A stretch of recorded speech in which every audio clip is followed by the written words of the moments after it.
అందరికీ నమస్తే అండి. ఇప్పుడు తెలంగాణలో అన్ని రంగాల అత్యవసర సేవల కోసం తెలంగాణ పోలీస్ శాఖ వారు కొత్త యూనిఫైడ్ ఎమర్జెన్సీ హెల్ప్ లైన్ ను అందుబాటులోకి తీసుకురావడం జరిగింది.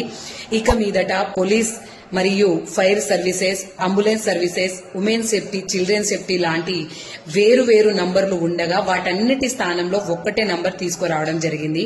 అదే 112. 112 నంబర్ యొక్క సేవలు 24/7 అందుబాటులో ఉంటుందండి.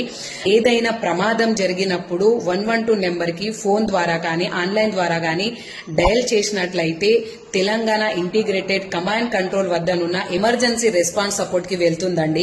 అక్కడ వారు GPS ద్వారా మీ లొకేషన్ ని గుర్తించి అంబులెన్స్ సిబ్బందికి గాని, పోలీస్ సిబ్బందికి గాని, ఫైర్ సిబ్బందికి గాని పంపించడం జరుగుతుంది. ప్రమాదాలు జరిగినప్పుడు ఒక్కొక్క సర్వీస్ కి ఒక్కొక్క నంబర్ ఉండడం వల్ల కన్ఫ్యూజ్ కాకుండా ఉండడానికి, అలాగే క్రైమ్ ని తగ్గించడానికి ఈ నంబర్ ని తీసుకురావడం జరిగింది. ఈ 112 నంబర్ అందరికీ తెలియాలంటే ఈ వీడియో అందరికీ షేర్ చేయండి. సదా మీ సేవలో తెలంగాణ పోలీస్.